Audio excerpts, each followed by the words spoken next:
لن تزل، وہ فرمایا کہ انا تارک فیکم شیئین، میں دنیا سے جاتے ہوئے دو چیزیں تم میں چھوڑ کے جا رہا ہوں. لن تزلوا، تم کبھی بھی گمراہ نہیں ہوگے میرے بعد اگر ان دونوں چیزوں کو تم قابو کر لو گے.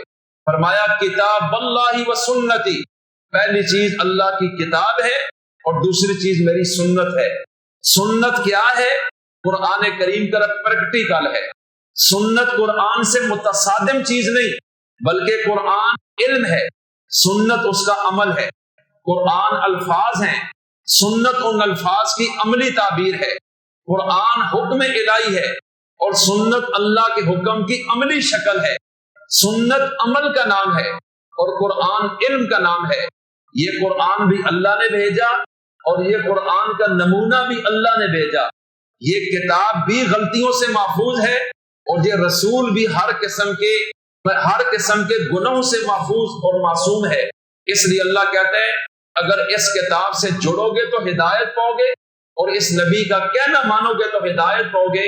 اس کے بغیر ہدایت کا کوئی راستہ نہیں. آج ہم لازم کر لیں اپنے اوپر کہ اگر ہم کامیابی چاہتے ہیں تو ہمارے آئیڈیل اور رہبر ہمارے رسول ہوں گے. ہماری کتاب زندگی قرآن کریم ہوگی. انسانوں کے بنائے ہوئے قوانین کبھی بھی انسان کی 100% کامیابی کے ضامن نہیں ہوتے بلکہ 100% انسانوں کی کامیابی کی ضامن کتاب صرف قرآن کریم ہے. اور یہ اتنی آیات میں نے آپ کے سامنے پیش کی جن کا ترجمہ آپ کے سامنے رکھا کہ آپ کو معلوم ہو کہ اتباع کتاب و سنت کی لازم ہے. اس کے علاوہ کسی کا بنایا ہوا قانون ہمارے لیے لازم نہیں. ممکن ہے ہر ملک کا اپنا اپنا قانون ہو اور آج پارلیمنٹ ایک قانون بناتی ہے کل خود ہی اس کو توڑ دیتی ہے کہ نہیں یہ غلط تھا یہ صحیح ہے. اللہ کہتا ہے میں نے جو اتارا ہے پہلے دن میں نے بولا ہے لا ریب فی، اور میں نے اعلان کیا ہے لا یاتیہ الباطل من بین یدیہ ولا من خلفہ تنزیل من حکیم حمید. پارہ 24 کے آخری صفحے پہ اللہ اعلان کر رہے ان الذین کفروا بالذکر لما جاءہم، کہ یہ جو ذکر اور نصیحت ہم نے اتاری ہے کافروں نے اس کا انکار کر دیا ہے. وَإِنَّهُ لَكِتَابٌ عَزِيزٌ، اللہ کہتا ہے یہ بڑی زبردست کتاب ہے.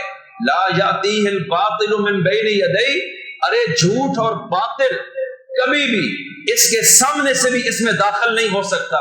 ولا من خلفی، اور اس کے پیچھے سے بھی کبھی اس کتاب میں انٹری نہیں کر سکتا. اس لیے کہ کیوں؟